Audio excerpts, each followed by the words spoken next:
ओम नमो भगवते वासुदेवाय। ओम नमो भगवते वासुदेवाय। ओम नमो भगवते वासुदेवाय।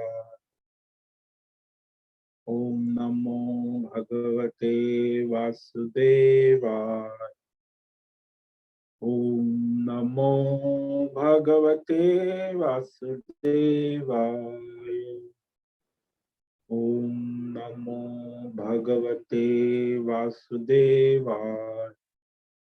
ओम नमो भगवते वासुदेवाय। ओम नमो भगवते वासुदेवाय। ओम नमो भगवते वासुदेवाय। ओम नमो भगवते वासुदेवाय। ओम नमो भगवते वासुदेवाय।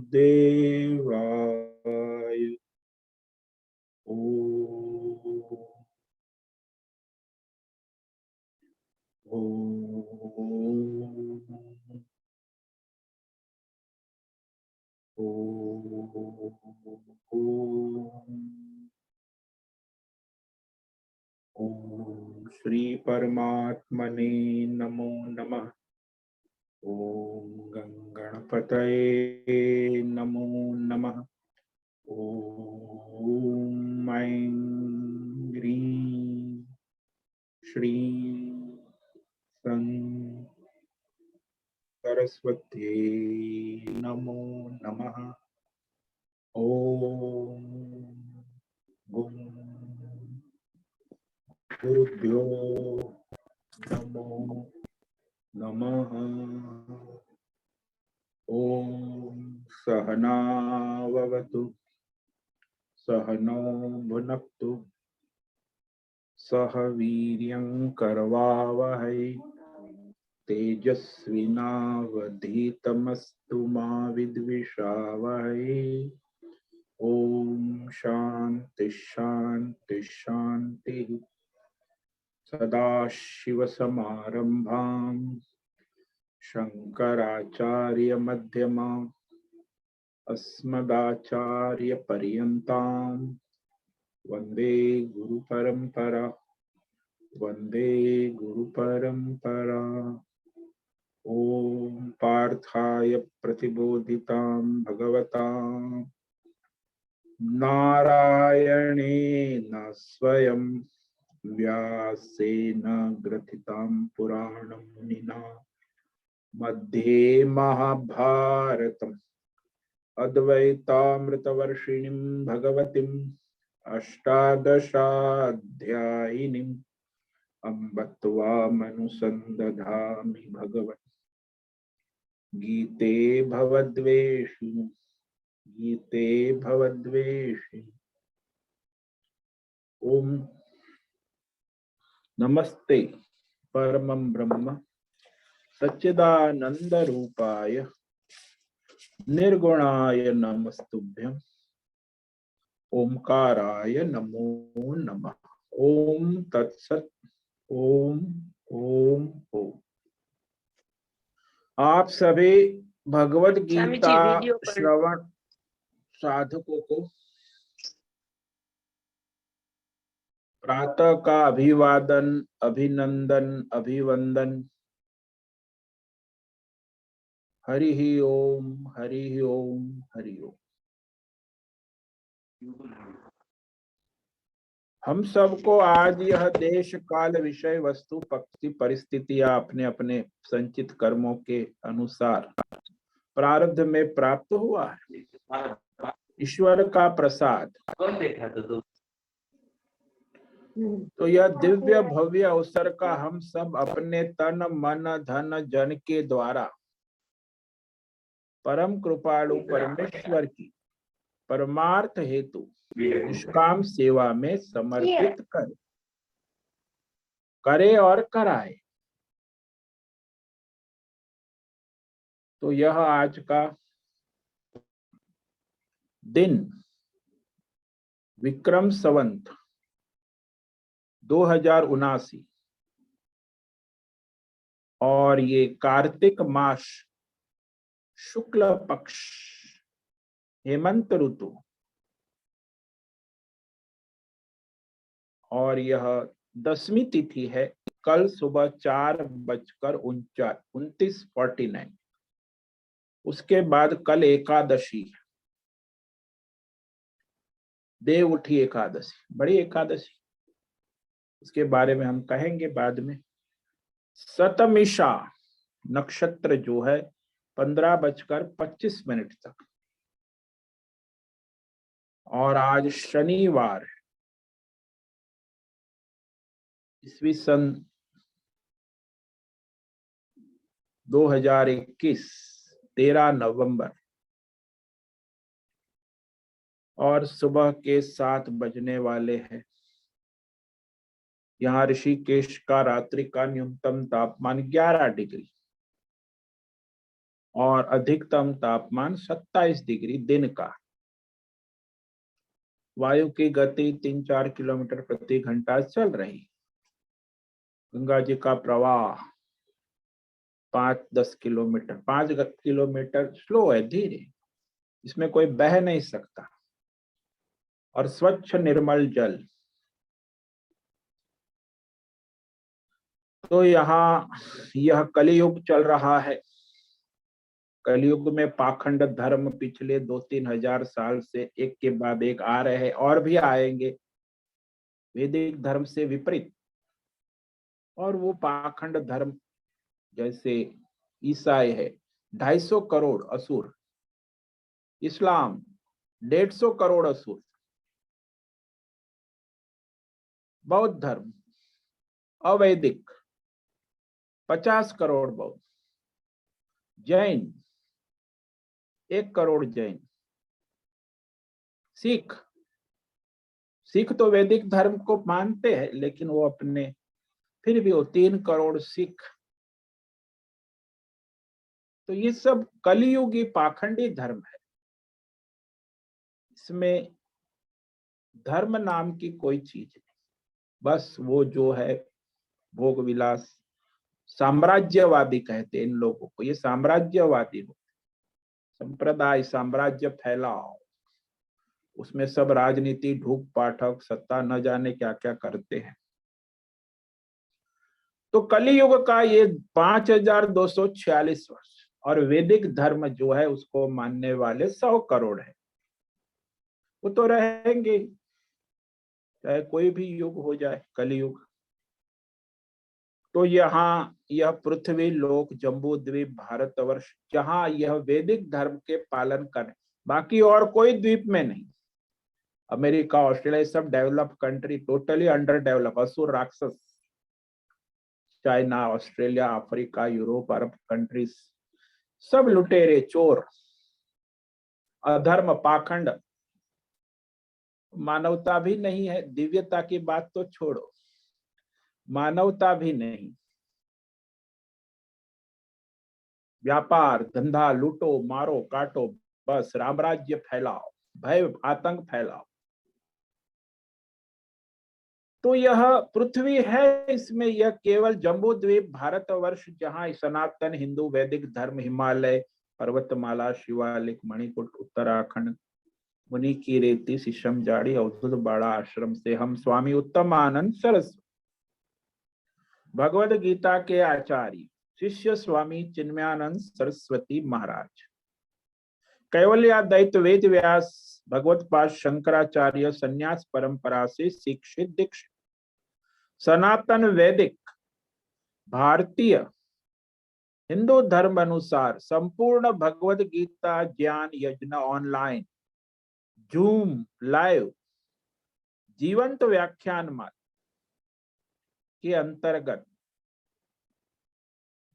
अध्याय 10 भगवद गीता विभूति योग के श्लोक नंबर 38 से व्याख्यान करेंगे। संस्कृत एवं हिंदी में सरल, व्यावहारिक, पवित्र, दिव्य, सटीक, परिपूर्ण वर्ण, अक्षर, शब्द, पद, वाक्य, पंक्ति, श्लोक, अध्याय की संगति, संधि, अन्वय, शब्दार्थ, वाक्यार्थ, भावार्थ, रस, तत्वार्थ के यथार्थ तात्पर्य सहित वेद व्यास, शंकर भाष्य, परंपरागत अष्ट सन्यासी आचार्यों की टीका टिप्पणी सहित यह आज का गीता व्याख्यान करेंगे। आप सभी श्रवण साधकों को आज प्रातः का ओम नमो नारायणाय। कृपया आप श्रद्धा भक्ति ध्यान पूर्ण यह श्रवण साधना करें और कराए। अपनी अध्यात्म, भौतिक, दैवी अशांति, अविवेक, द्वंद्व, मोह, विक्षेप, भ्रम, भ्रांति, स्वार्थ से रहित होकर अचल स्थिर बैठ करके, वाणी से मौन होकर, एकाग्र पूर्ण मन बुद्धि चित्त से, अहंकार रहित, सात्विक, विवेक, वैराग्य पूर्ण हो करके यह श्रवण साधना करे और कराए। बाद में दिन में इस व्याख्यान पर पुनः पुनः श्रवण मनन चिंतन अभ्यास स्वाध्याय करे और कराए और अपने अपने प्रारब्ध अनुसार अपने वर्तमान जीवन में गीता ज्ञान चरितार्थ करे, धर्मार्थ परमार्थ परम पुरुषार्थ करे, अपना स्वयं का और सबका परम कल्याण करे और कराए। ओम तत्सत। ओम नमो नारायणाय। ओम ओम ओम। तो कल हमने भगवद गीता अध्याय 10 विभूति योग के श्लोक नंबर 37 पर व्याख्यान किया था। उसे संक्षेप में कहकर आगे श्लोक पर व्याख्यान करेंगे। वृष्णीनां वासुदेवोऽस्मि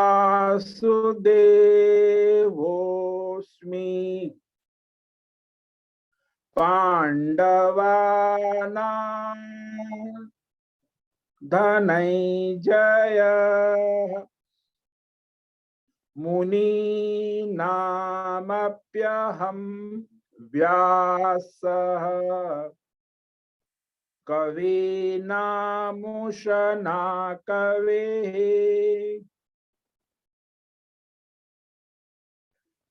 चार विभूति भगवान कह रहे हैं। वृष्णी नाम वासुदेवस्मि पांडवानाम धनञ्जय मुनीनाम अपि अहम व्यासः कविना उशना कवि। कवि नाम, कवियों में बहुवचन, उशना कवि। तो वृष्णि वंश में ही वसुदेव का प्रागट्य भगवान कृष्ण अवतार रूप में प्रागट्य हुआ। षोडश कला पुरुष, पूर्ण पुरुषोत्तम। तो श्रेष्ठ, क्योंकि उनका अवतार लीला, ज्ञान, बुद्धि, वैभव, वैराग्य, यश, ऐश्वर्य सभी से श्रेष्ठ, सभी में श्रेष्ठ है। पहले भी थे, आज भी है और आगे भी रहेंगे। उनकी बराबरी कोई नहीं कर सकता। अवतार में भी वो श्रेष्ठ अवतार है। 10 अवतारों में सर्वश्रेष्ठ। इसीलिए भगवान की दिव्य विभूति कृष्णम वंदे जगत गुरु। सबके गुरु केवल भगवान कृष्ण है। बाकी तो सब आचार्य होते हैं, पढ़ाते अपने अपने ढंग से, लेकिन जगत गुरु तो केवल एक ही है, कृष्णम वंदे जगत। तो फिर ये जगत गुरु तो इतने हमारे देश में हजारों घूम रहे, ये सब पाखंड है। केवल 4 शंकराचार्य को हम जगत गुरु मानते, पूर्व, पश्चिम, उत्तर, दक्षिण। बाकी सब पाखंडे, ढोंगी। इतना जगत गुरु तो निकल पड़े हजारों, सभी संप्रदाय में जोड़ते जगत गुरु। अरे बाबा, पाखंड करता है, कोई योग्यता नहीं। फिर भी चलता है संसार में पाखंड धर्म भी। तो वह परम पूज्य जगत गुरु भगवान कृष्ण जो वासुदेव का है, वसुदेव के पुत्र वासुदेव, यह दिव्य विभूति भगवान की है, परमेश्वर की विभूतियों में गिना है। और कहा पांडवों में धनंजय एकदम अंतर रंग शिष्य साधक सखा, तो अंतरंग भगवत सामीप्य सर्वाधिक अर्जुन का था। अर्जुन हमेशा भगवान के साथ दिखते थे। बाकी 5 पांडव तो सब अपनी अपनी मस्त, लेकिन अर्जुन जो है भगवान के अंतरंग सखा। जहां अर्जुन है वहां कृष्ण है, जहां कृष्ण है वहां उनकी जोड़ी सखा। सर्वाधिक सामीप्य जिसका रहा है वो अर्जुन, इसीलिए वह धनंजय भी कहा। और स्वयं श्री कृष्ण जिसके रथ के सारथी बने, और धन के पीछे वो नहीं जाते थे, धन उसके पीछे दौड़ के आता। सभी राजा के ले जाओ, अर्जुन ले जाओ जितना चाहिए। सर्वं जनापदान, सारे जनपद के सभी राजा अपने वित्त के खजाने खोल देते हैं। तो इसीलिए उसका नाम धनंजय है।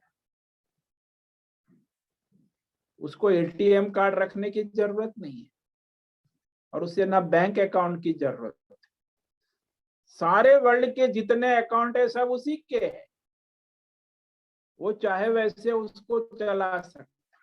जैसे भगवान लक्ष्मी नारायण, ऐसे अर्जुन भी नर रूप में लक्ष्मी के उपासक है, सेवक है।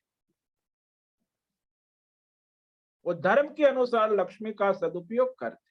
इतनी प्रचुर मात्रा में धन होते हुए भी कोई अधर्म नहीं, 1 रुपया भी गलत अधर्म में खर्च नहीं करे। धर्मात्मा तो अमीर हो जाते हैं ना हमारे देश में, मैं देखता हूँ 90% ये धनवान कुछ हो जाते, सब धर्म कर्म सब छोड़ भोग पाखंड सुर को, धर्मात्मा नहीं रहते, भोग लंपट विषय लंपट हो जाते। लेकिन अर्जुन इतना संपत्तिवान होते हुए भी धर्मात्मा, पूर्ण धर्म की मर्यादा, भगवान की मर्यादा, भगवान को पूछ के निर्णय लेते। अपने आप भी कोई निर्णय नहीं ले, भगवान क्या सलाह देते, भगवान की सलाह तो आवश्यक। तो पांडवों में श्रेष्ठ है और भगवान की दिव्य विभूति है मनुष्य रूप में। धर्म अर्थ काम मोक्ष सभी पुरुषार्थों का यथार्थ तत्व ज्ञान देने वाले वेद व्यास, महर्षि वेद व्यास, उनके जैसा वेद के रहस्य को जानने वाला अभी तक कोई नहीं हुआ। वेद तो भगवान की वाणी है, अब वो मनुष्य को समझ में आए उस तरह मनुष्य के लिए उसका विवरण करना, व्याख्यान करना, तो वह उन्होंने महाभारत, भागवत, ये सब वेदों का ही सार है। 18 पुराण। इसीलिए महर्षि वेद व्यास जो मुनि है, मुनि इसीलिए है कि जो वेद मंत्रों का मनन करता है। मनन तो सब करते हैं, संसार असुर लोग भी मनन करते, लेकिन किसका? भोग का। ये वेदों के मंत्रों का मनन ऋषय, और मंत्र के दृष्टा भी है, मंत्र का मनन करके सभी जीवों के कल्याण के लिए उसका यथार्थ भावार्थ रहस्य प्रकट करते हैं। इसीलिए मननशील होते। कई लोग अध्यात्म भौतिक, वैज्ञानिक लोग भी मननशील होते, R&D करते हैं, भौतिकवादी बड़ा मनन करते हैं। ये R&D करते हैं 10 साल 12 साल 20 साल। भौतिकवाद, अध्यात्म में भी योगा करने वाले, सांख्य वाले, वो भी बड़ा मनन करते हैं। दैवी सिद्धि वाले भी बहुत मनन करते हैं, लेकिन परमार्थ का मनन करने वाले, वेदों के मंत्रों का मनन करने वाले मुनि कहे जाते। तो मननशील है, श्रेष्ठ माने गए। वेद बहुत सारे ऋषि है हमारे, तो हजारों ऋषि हो, लेकिन सब में श्रेष्ठ मननशील वेद व्यास भगवान के अंश रूप में, हम तो उनको भगवान ही कहेंगे क्योंकि भगवान का अंश अवतार, और दीर्घदर्शी त्रिकालदर्शी कवि। कवि शब्द तो आज एकदम सामान्य, वो सब अल्ले लल्ले बल्ले जो कविता कवि सम्मेलन होता है रेडियो पे टीवी पे, बकवास। लेकिन वो भी कवि सम्मेलन। लेकिन ये जो है सर्वज्ञ प्रतिभाशाली बुद्धिमान विचारवान, और वह जो ऋषि है त्रिकालदर्शी है, तो वह कवि कहा जाता। वैदिक साहित्य का कवि है, वैदिक वेद। आजकल के जो कवि होते ये सब भौतिक लैला मजनू पे प्रेम प्रेम सरकार अनेक कटाक्ष कवि करते हैं, ये असुर भौतिकवादी जड़ जड़ कवि होते। ये तो वैदिक साहित्य के कवि, वैदिक साहित्य में उनकी जो कवित्व होता है, जैसे हमारे वाल्मीकि ऋषि, उससे बड़ा कवि कोई हुआ नहीं। और यह शुक्राचार्य भी कवि है, उन्होंने भी वेदों का रहस्य सुख स्मृति आज भी प्रचलित है। ज्योतिष शास्त्र, जन्म कुंडलिनी, ये सब अनेक प्रकार के ग्रंथों की रचना करने वाले, क्योंकि वेदों का मनन करने के बाद जो उनकी अनुभूति हुई, उनके जीवन में जो उन्होंने अनुभव किया, वह स्मृति रूप में प्रकट हुआ। तो ऐसे बहुत सारी हमारी 18 स्मृति, मनुस्मृति, सांडिल्य स्मृति, सुख स्मृति, याज्ञवल्क्य स्मृति, ये सब वेदों का मनन करके ऋषियों ने जो श्लोक बनाए अपने वेदों के आधार पर, उसी को स्मृति कहते, और वही कवि भी कहे जाते। तो भगवान कहते यह मेरी विभूतियां है। अब आगे के श्लोक में भगवान और अपनी 4 विभूतियों के दर्शन कराते। तो ये जो 75, 76, 77, 78, यानी अब आगे 2 श्लोक और 84 तक भगवान विभूति कहे, उसके बाद समापन करेंगे अध्याय का। तो ये विभूति में यहाँ 38वें श्लोक में विभूति योग 10वें अध्याय के भगवान कह रहे हैं, दंडो दमयतामस्मि नीतिरस्मि जिगीषताम् मौनै चैवाहस्मि गुह्यानाय ज्ञानै ज्ञानवतामहम्।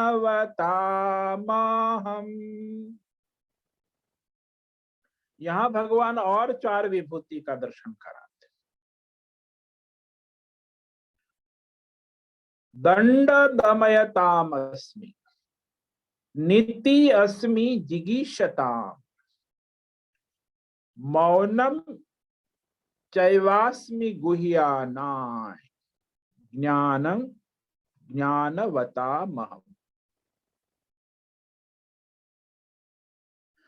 दमयताम, दम यानी काबू करना, संयम करना, नियमन करना, वश में करना। तो ये जो असुर प्रकृति के लोग होते, उसको वश में करना, नियम में करना, काबू में करना, तो वो दंड के बिना काबू में नहीं हो।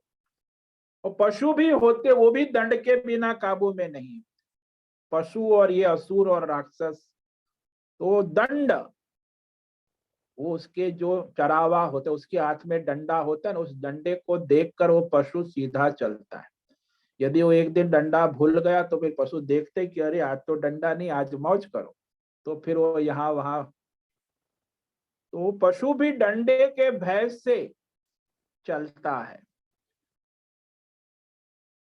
और ये असुर जो होते, राक्षस, अधर्मी, पाखंडी, पापी, धर्म धर्म की खिचड़ी पकाने वाले, इनको काबू में रखने के लिए भी ये दंड की आवश्यकता है। इसीलिए सब जो है राजनीति में दंड नीति भी है एक, जिसको सजा कहते, कायदे कानून व्यवस्था, ये जो नियम संयम में रखना है। अपने आप तो वो नहीं रहेंगे ना, वहां उनके ऊपर एक आदमी को डंडे या ये फिर वो बंदूक गन लेकर उनको काबू में करना पड़ता है। ऐसे असुर काबू में नहीं है, ये आतंकवादी है, वो थोड़ी ऐसे काबू में, उनके लिए तो फिर दंड आवश्यक है। तो तन मन धन इंद्रियों का संयम नियमन करने के लिए दंड एक शक्ति है, काबू करने की शक्ति। असुरी धर्म अधर्म को काबू में करने की शक्ति है। तो यह जो अधर्मी असुर दुष्ट लोग होते हैं, ऐसे काबू में नहीं हो। इसलिए परिवार में भी दंड होता है, वंश का दंड होता है, संस्थाओं में भी नियम कानून व्यवस्था दंड होते हैं। उसको निष्कासित कर दिया, निलंबित कर दिया जाता है। राष्ट्र के भी नियम होते हैं, कानून होते हैं। पंचायत के अपने अपने नियम होते, सभी ग्राम पंचायत, वहां भी दंड होता है। राष्ट्र के भी अपने अपने नियम होते हैं, उसमें भी दंड होता है। तो ये सारा जो है व्यष्टि समष्टि के स्तर पर अधर्म पाप में चलने वाले अधर्मी पापी लोगों को अधर्म से हटाकर धर्म में लगाने के लिए ये दंड स्वरूप भगवान की विभूति है। क्योंकि वह आरटीओ के नियम ना हो तो राक्षस लोग रास्ते पे कैसे गाड़ी चलाएंगे, असुर। अभी भी इतने नियम है, फिर भी कई लोग तो, असुर तो अपने आदत में आ ही जाते, जिग जाग स्कूटर चलाते। अरे भाई, पीछे आगे पीछे गाड़ियां है, नहीं, वो सबको उसका ध्यान, वो किसी का ध्यान नहीं रखता। असुर होता है ना, अरे रास्ते में इतनी 10 गाड़ियां चल रही है, उसका उसे मतलब नहीं होता, वो तो अपनी झिक झाक चलता है अपनी मस्ती में, उसे किसी की कोई मतलब ही नहीं। दूसरा कोई है ही नहीं दुनिया में, मैं ही हूं, रास्ते पे मेरे लिए ही रास्ता बना है। तो असुरों की जड़ बुद्धि होती, स्वकेंद्री, अहंकारी, स्वार्थी होते, इसलिए उसको दंड आवश्यक होता है। ये हमारे यहाँ civil court, high court, supreme court तक ये जो सारे नियम है, कायदे कानून है, संविधान है, ये भी दंड नीति है। अरे धर्मात्मा को कोई संविधान की आवश्यकता नहीं है। जो धर्म कर्म सत्य अहिंसा दया करुणा, उसके लिए कोई, ये तो इनको काबू में करने, इतनी आर्मी है, किसको काबू में कर, इतने police, 10 lakh 25 lakh police department, police थाने, ये सब इन राक्षसों असुरों को संयम में नियम में रख, नहीं तो ये राक्षस किसी को चैन से जीने ही नहीं देंगे। असुर तो असुर ही होते अपने घर में, और बाहर भी असुर होते, परिवार में भी असुर होते। तो इनका बड़ा साम्राज्य हो, और जैसे 90% असुरी है जगत, ये इनको दबा के रखा है ना, ये दंड नीति का। नहीं तो ये असुर, वो जो धर्मात्मा है 5-10% लोग, उनको तो चैन से जीने मरने नहीं देंगे। इसीलिए दंड जो है ये भगवान की विभूति है, क्योंकि इनको काबू में रखने के लिए और कोई रास्ता ही नहीं।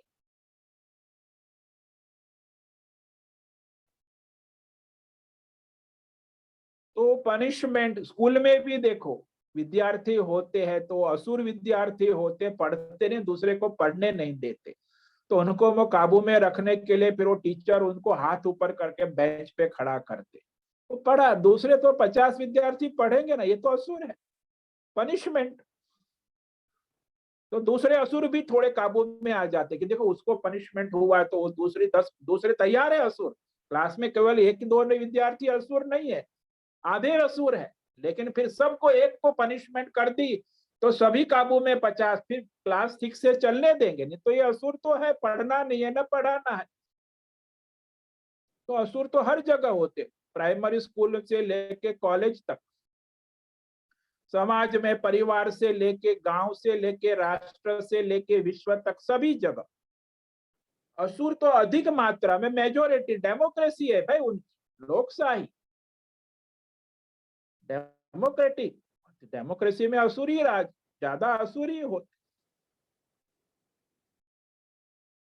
तो यम नियम संयम कानून, शास्त्रों में भी जो नियम कहे, धर्म नियम, धर्म वैदिक धर्म के अनुसार जो नियम हो, और उसके अनुसार दंड भी दिया जाता है। राजा पहले दंड देते हैं, माता पिता भी अपने संतानों को दंड देते हैं। तो ये क्यों? क्योंकि वो धर्म के मार्ग पर आए,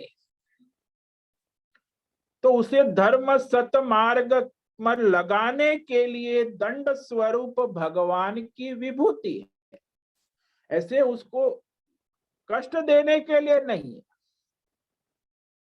वो अधर्म है, पापी है, और स्वयं भी परेशान है, दूसरों को भी परेशान करता है। तो उसे धर्म कर्म सत मार्ग में लगाने के लिए दंड आवश्यक है। कई माता पिता अपने बच्चे को दंड नहीं देते, बड़े लाडले, मेरा लाडला प्यारा, फिर वो बन जाता है असुर। फिर वो माता पिता को दंड देने लगता है। जब तुमने बचपन में उस पर ध्यान नहीं रखा, काबू नहीं रखा, तो बड़ा होके फिर वो तुम्हें डंडे लगाता, तुम पर दंड लगाएगा, लेकिन तुमने पहले नहीं लगाया दंड।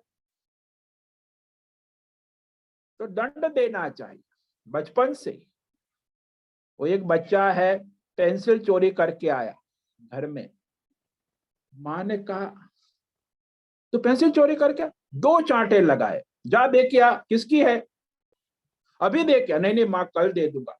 कल नहीं, तू जानता है ना कहाँ है वो, जा उसको दे के आ। अभी से चोर बन रहा है। अब वो उसको जो डंडे पड़े, चांटे पड़े, उसने पेंसिल वापस दे दी, दोबारा वो चोरी नहीं करेगा। लेकिन वो ठीक है बच्चा, बढ़िया, अच्छा किया तूने, वाह, ले आना, कभी कभी कोई मौका मिले ना चोरी कर लेना, तो वो तो बड़ा चोर बन जाएगा। और धर्म, अब पहले ही स्टेज में उसको काबू में नहीं करेंगे तो बड़ा हो गया तो फिर तो गवर्नमेंट, सरकार और जेड सिक्योरिटी में भी काबू में नहीं आएगा, आर्मी लगाएंगे तो भी काबू, बड़ा चोर राक्षस बन जाएगा। तो ये सारा दंड आवश्यक है बचपन से ही, घर से ही जरूरी है, स्कूल में भी दंड देना आवश्यक है। तो यह आवश्यक इसीलिए। वो विद्यार्थी, मैं एक बार गीता पढ़ाने गया, वो पढ़ता नहीं, बोलता नहीं, मैंने दो चांटे लगाए, ठीक से बोल, बोलने लगा, श्लोक मंत्र ठीक। तो डंडे मारने पड़ते, तो बुद्धि उसकी जड़ होती, जगाना पड़ता। तो ऐसे दंड नहीं देना चाहिए सब पे, ये मैं ये सब बकवास। स्कूल में भी कोई पनिश नहीं कर सकता टीचर को, ये सब आजकल मूर्खता की पराकाष्ठा। दंड नीति भगवान की विभूति है, क्योंकि उसके बिना वो सतमार्ग धर्म मार्ग में आएगा। भाई आपका नौकर है, उसको भी दंड दो, कर्मचारी है, दंड दो। आपके परिवार का सदस्य है, भाई है, बहन है, उल्टा सीधा करता है तो दंड दो। अधर्म करता है, नहीं मेरा भाई है ना, क्या कहूं, मेरी बहन है, लाडली है, क्या, अरे दो चांटे मारो। वो दंड देना चाहिए तुरंत। ये सब मोह माया लाड प्यार मेरा तेरा, ये मोह में सब, फिर वो अधर्म बढ़ जाता है, फिर काबू में नहीं आता। एक बार बढ़ गया, शुरुआत में तुमने काबू कर लिया तो ठीक है, बाद में तो पेड़ बड़ा हो जाता है, फिर उसको काबू में नहीं, काटनी। छोटा है तो उसको मोड़ सकते हैं। इसीलिए तन मन धन इंद्रियों का संयम नियम करने के लिए दंड भी आवश्यक। डंडा है भाई, नियम है, धर्म है। उसके बाद भगवान ने अपनी दिव्य विभूति में कहा, जिगीषताम नीति अस्मि। भाई जीतने की इच्छा किसको नहीं होती? फर्स्ट प्राइज किसको नहीं चाहिए? कॉलेज में, यूनिवर्सिटी में, स्पोर्ट्स में, राजनीति में। तो जीतने की जो जिगीषताम का मतलब होता है जीतने की जिसको इच्छा है प्रबल, जिगीषताम। तो ऐसे बस मैं जीतूंगा, कैसे जीतेंगे भाई? जीतने के लिए इतने हजार कंपटीशन में है, तो उसमें नीति बनानी पड़ती। धर्म नीति, राजनीति, अर्थनीति, और फिर चाल। जैसे वो चेस होता है ना, चेस में आप खेलते होंगे, हाथी घोड़ा और फिर रानी राजा। तो जो दो लोग खेल रहे हैं तो उसमें दोनों अपनी नीति से चल रहे हैं कि भाई ये इसकी नीति अलग है, वो जीतना है उससे। चेस ये बढ़िया खेल है, उसमें जो नीति के बारे में, वो डिप्लोमेसी क्या है वो सीखता है। तो यह जीतने की इच्छा वो लोग की नीति, पॉलिसी, डिप्लोमेसी कहते हैं। भाई वो डिप्लोमेसी, इसलिए तो बड़े बड़े राजा डिप्लोमेट जो होते हैं उनकी महिमा आप ऐश्वर्य देखो, डिप्लोमेसी है उसके पास, वो जीतता है। वो डिप्लोमेसी जो नीति उसने अपनी बनाई है। भैया ये हमारे यहाँ तो पॉलिटिया है, उनकी अपनी अपनी नीतियां है। प्रांतीय नीति, राष्ट्रीय नीति होती है, वैश्विक नीति होती है। तो इसमें जो राजनीति में वैश्विक नीति वाला होता है सबका, तो वह धर्म के अनुसार शक्तिशाली हो जाती। प्रांतीय नीति प्रांत तक सीमित रहती, राष्ट्रीय नीति राज्य तक सीमित रहती है, और वैश्विक नीति विश्व तक विशाल होती है। और ईश्वरीय नीति तो सर्वत्र देवी देवता तीनों लोक में काम करते। तो वैदिक धर्म नीति में सब आ जाता है, अध्यात्म, भौतिक, दैवी। तो धर्म के अनुसार जो चलता है उसकी नीति सर्वश्रेष्ठ होती। लेकिन असुर भी अपनी नीति बनाते हैं, उनको भी जीतना है, वो भी बड़े तामझाम के साथ जीतने के लिए अपनी नीति बनाकर आते। जैसे युद्ध के मैदान में महाभारत युद्ध हुआ, तो वहां कौरव पांडव दोनों की नीति थी अपनी अपनी, चाल ढंग उनकी चाल। तो ये चाल है, नीति है, वह पॉलिसी है, वह सोचनीय मननीय होती है। और उसमें कोई हर इंसान नहीं सोचता, उसमें जो मुखिया होता है उसी की बुद्धि काम करती है। सेनापति जो होता है वो नीति बनाता है, सिपाही नीति नहीं बना सकता, उसकी बुद्धि जड़ है। वो तो हाथ में बंदूक लेके गोली चलाएगा, उसको ज्यादा अकल नहीं कि क्या करना कैसे।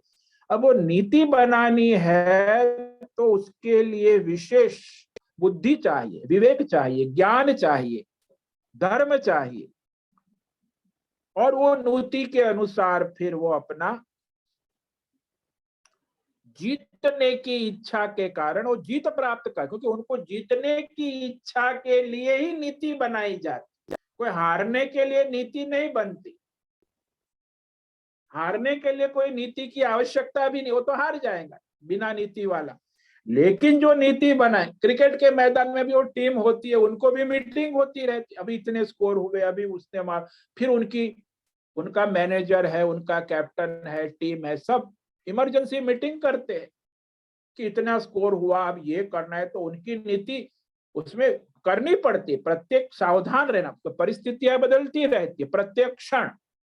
तो ऐसा नहीं हमारी ये नीति हम ऐसे ही चलेंगे। नीतियां कोई नित्य नहीं होती। नीति में देश काल परिस्थिति के अनुसार तुरंत परिवर्तन करके जीतने की ओर आगे बढ़ना है।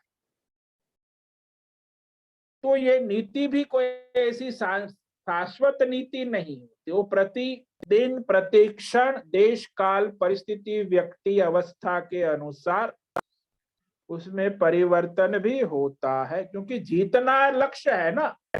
जो लक्ष्य जीत है उसके लिए नीति जो है वो एक नीति से नहीं लक्ष्य सिद्ध होता, उसमें नीति बदलती है।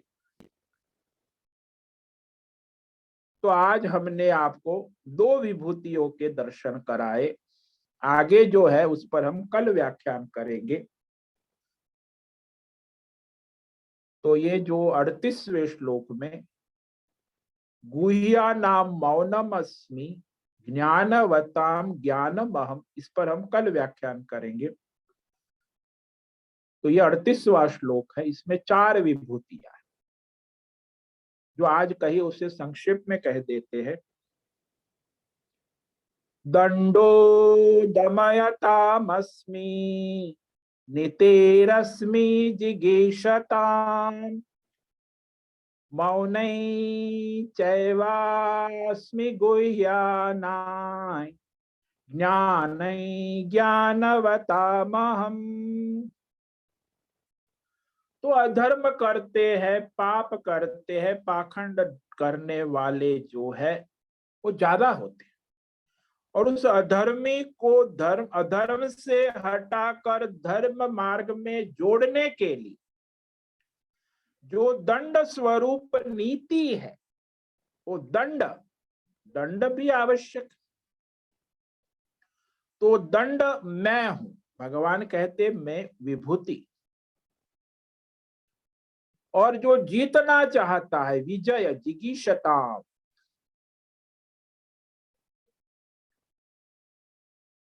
तो विजय के कारण वैदिक धर्म का प्रकाशक न्याय नीति, राजनीति, धर्म नीति, न्याय नीति, तो वैदिक धर्म के अनुसार होना आवश्यक। तो धर्मानुसार न्याय मैं हूं, तो नीति के अनुसार न्याय होता है।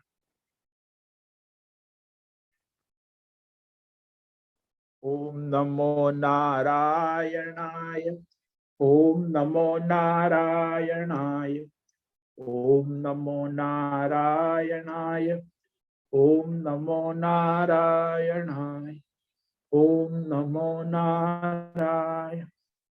कायेन वाचा मनसेन्द्रियैर्वा बुद्ध्यात्मना वा प्रकृतिस्वभावात् करोमि यद्यत् सकलं परस्मै नारायणायेति समर्पयामि, नारायणायेति समर्पयामि।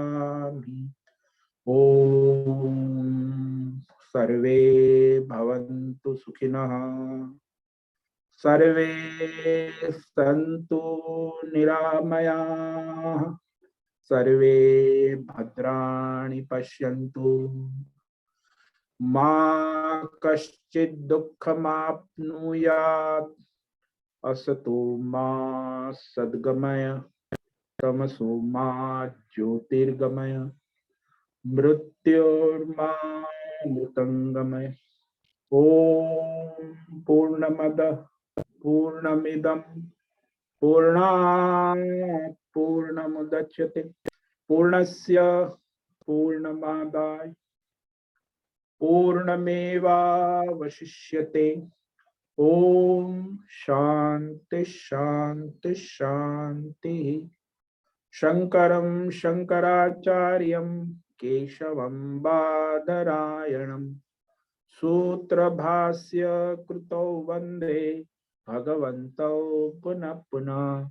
ईश्वरो गुरुरात्मेति मूर्ति भेद विभागिनी व्योमवद व्याप्त देहाय दक्षिणामूर्तये नमो नमः। ओम गुं गुरुभ्यो नमो नमः। ओम तत्सत ब्रह्मार्पणमस्तु। ओम ओम ओम।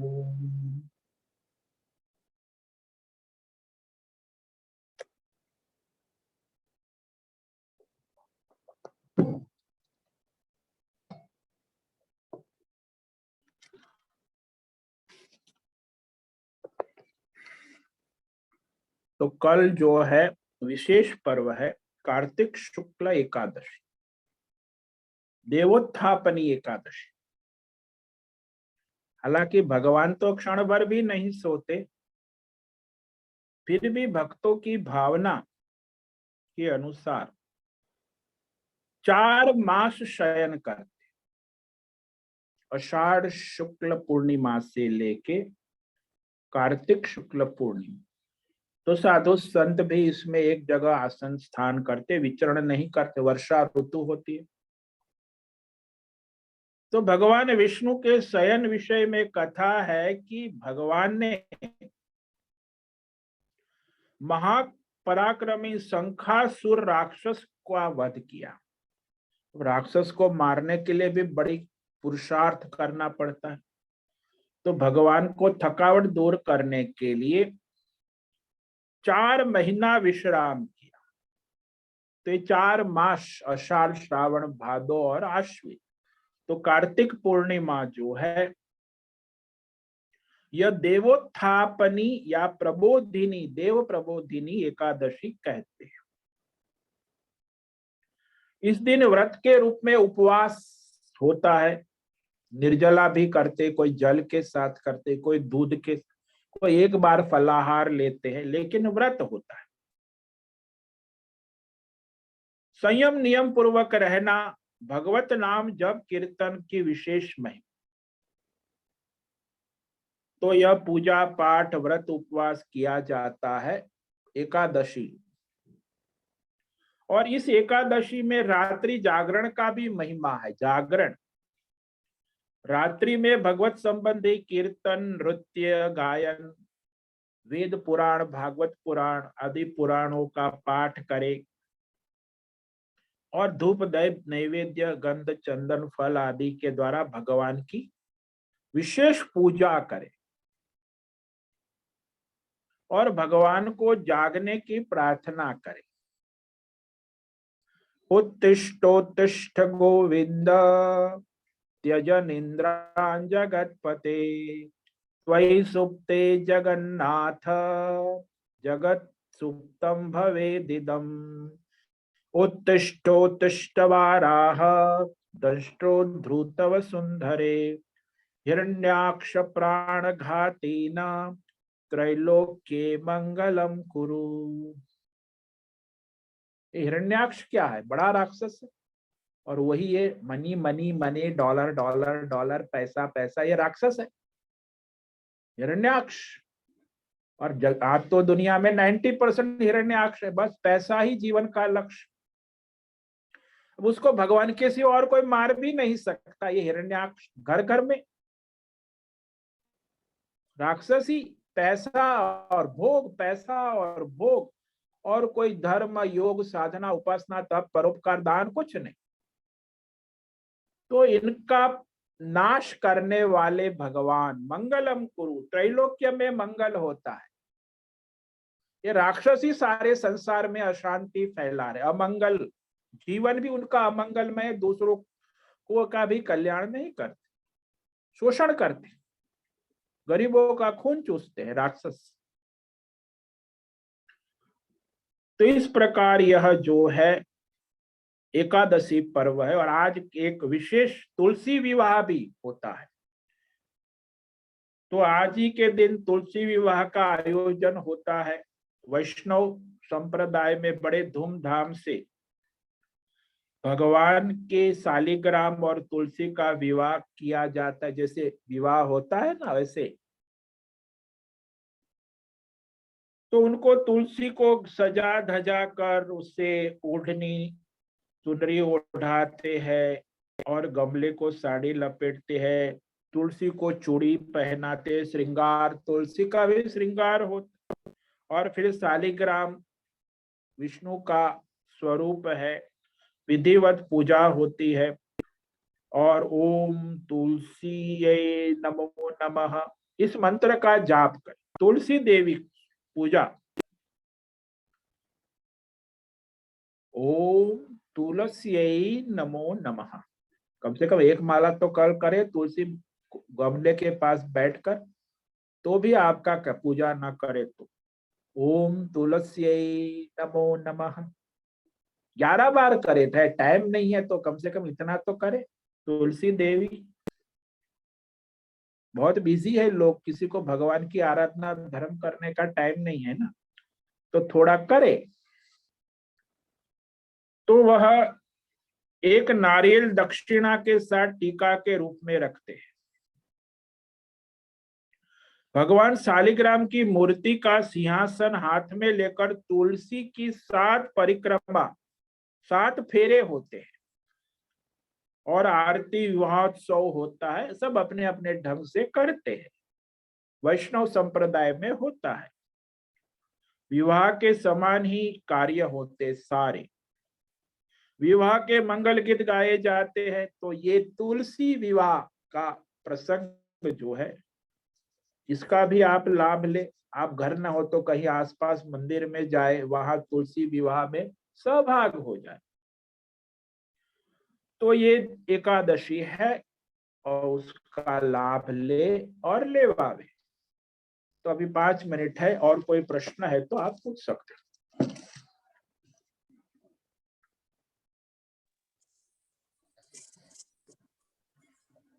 ओम हरिओम हरिओम। स्वामी जी हरिओम, बोलिए। स्वामी जी, ये जो दंड का आपने विवेक कराया, हाँ जी। जो भगवान की विभूति है धर्म की स्थापना करने के लिए, हाँ जी। तो ये जो दंड है वो उसको कैसे तय किया जाए? मीन्स कैसे उसका कितना दंड होना चाहिए, क्या परिस्थिति, कुछ उसका स्वामी जी कुछ ज्ञान विवेक कराइए। अरे भाई, शास्त्र के अनुसार, धर्म के अनुसार दम दम यानी संयम करना। अपने आप को भी आप दंड दे सकते, संयम नियम में रहना। यही तो यम नियम संयम, उसी को तो दंड कहते हैं ना। तो यह धर्म के अनुसार होना चाहिए, शास्त्र के अनुसार, परंपरा के अनुसार। तो तन मन धन जन इंद्रिय सब में दमन होता है ना, संयम। दंड का मतलब ही है संयम, नियम। दम, दम शब्द है, मन का संयम, इंद्रिय का संयम। करो और कराओ। भाई, आपके आसपास आपके नीचे जो है उनको संयम नियम में रखना। आप तो स्वयं पहले संयम नियम में रहो, फिर आपके आसपास जो आपके अधीन है उनको भी संयम नियम में रखो। तो दंड के द्वारा होता है। तो ऐसा है, जैसा उसका कर्म है। जैसे कोई हत्यारा है, 10 लोगों की हत्या कर दी, तो उस हत्यारे को फिर दंड देना आवश्यक है। सिद्ध हो गया, उसने अपने हत्या को स्वीकार भी कर लिया, तो उसे फांसी की सजा हो। और कोई आरटीओ का नियम का उल्लंघन करता है तो उसे वहां वो चालन होता है, 500 रुपया, 1000 रुपया। उसके ईमेल आ जाता है कि भेज दो व्हाट्सएप पे। तो वह जैसा जैसा उसका होता है अधर्म, सो उन्मार्ग अधर्म मार्ग पे चलने वाले अधर्मी, पापी, पाखंडी, ढोंगी को धर्म मार्ग पे लाने के लिए ये दंड स्वरूप आवश्यक है। सो अधर्म से हटाकर धर्म में जोड़ने के लिए ये दंड स्वरूप जो नीति है वह भगवान की विभूति है, उसका उपयोग करें। वो चरावा है, उसके 100 बकरी है, 10 गाय भैंस है, सबको चराने जाता है, तो उसके हाथ में एक दंड होना चाहिए। बिना दंड के ये 200 बकरियां और 25 गाय उसके काबू में नहीं रहेगी। वो बैल, तो सबको काबू में रखना है, तो हाथ में दंड है। तो सब देखते हैं कि देखो उसको डंडा पड़ा, तो दूसरे सारे बैल और बकरियां सीधे रास्ते पे चलते हैं मालिक के आदेश के अनुसार। नहीं तो उसमें 2-4 बकरे उल्टे सीधे तो होते ही है। तो भैंसा भैंसी तो उनको चलाना है, तो दंड तो चाहिए। ऐसे मनुष्य जीवन में भी, यहाँ संसार में, परिवार में, समाज में ऐसी वैरायटियां होती है। तो 2-4 होते जो सारा माहौल खराब कर देते, तो उनको ठिकाने लाना पड़ता है, दंड तो देना पड़ता है। तो आगे भी वो सावधान होता है, भविष्य के लिए भी और वर्तमान में भी परिस्थिति काबू में रहती है। नहीं तो ये असुर है भाई, उसको तो थोड़ा तुम्हें दंड नहीं दोगे तो और ज्यादा अधर्म पाखंड करेगा। इसलिए योग्यता के अनुसार दंड दिया जाता है। ऐसे कौन सा है, क्या है, तो उस अनुसार उसको दंड होता है, जैसा उसका कर्म है। अधर्म ज्यादा विनाशकारी है तो उसे ज्यादा दंड होता है, सामान्य है तो उसको सामान्य विशेष दंड होता है। वो विशेष अधर्म पाखंड किया है तो विशेष दंड भी होता है। वो तो कैसा उसका अधर्म है, क्या करता है, तो उसे धर्म में लगाने के लिए दंड होता है। समझ में आया? हाँ स्वामी जी, उस समय जो परिस्थिति है, हाँ, देश काल वस्तु उसका व्यक्ति पूरा, हाँ, अवस्था उसका पूरा मूल्यांकन करके हाँ जो उचित दंड है वो दंड उस है वो समय करना देना चाहिए, धर्म आवश्यक है। की, हाँ, वो धर्म की स्थापना हो करने के लिए। हाँ, धर्म की स्थापना का उसे अर्थ दंड भी दिया जाता है। अर्थ दंड से भी असुर का, क्योंकि असुर का प्राण अर्थ पैसा है, उसका पैसा वो 100 रुपया भी खर्च नहीं करेगा, तो दंड दोगे तो मेरा 100 रुपया दंड। तो असुर को एक तो अर्थ दंड होता है, एक डंडे का दंड होता है। तो अर्थ दंड ज्यादा उसको असर करता है कि ये 1000 रुपया दंड। असुर का तो प्राण पैसे में ही है। अधर्म करने वाला तो अधर्म अर्थ के प्रधान जीवन जीता है, उसके लिए ईश्वर नाम की कोई चीज है ही नहीं। बस उसका पैसा ही ईश्वर है। पैसा कमाओ, भोग करो, संग्रह करो।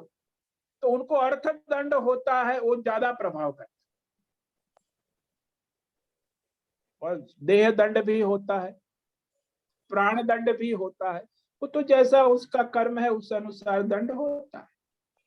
पर स्वामी जी, मूल भावना तो धर्म की स्थापना करनी है ना। हाँ, धर्म की स्थापना धर्म में लगाने के लिए, भैया, उसको अधर्म से हटाकर धर्म में लगाने के लिए दंड स्वरूप है ना भगवान। यह जो दंड करने में सबसे बड़ी बाधा आती है, मोह आता है।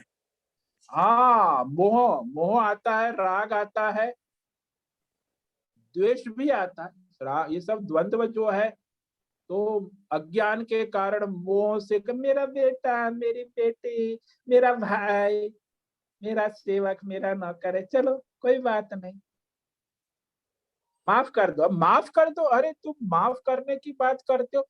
वो समर्पण करता है, माफी मांगता है, कहता है आगे से मैं ये नहीं करूंगा, तभी माफ किया जाता। जब वो नहीं मानता तो दंड के द्वारा ही फिर उसको सब क्षमा याचना नहीं करता है, तो फिर दंड ही एक रास्ता रहा ना।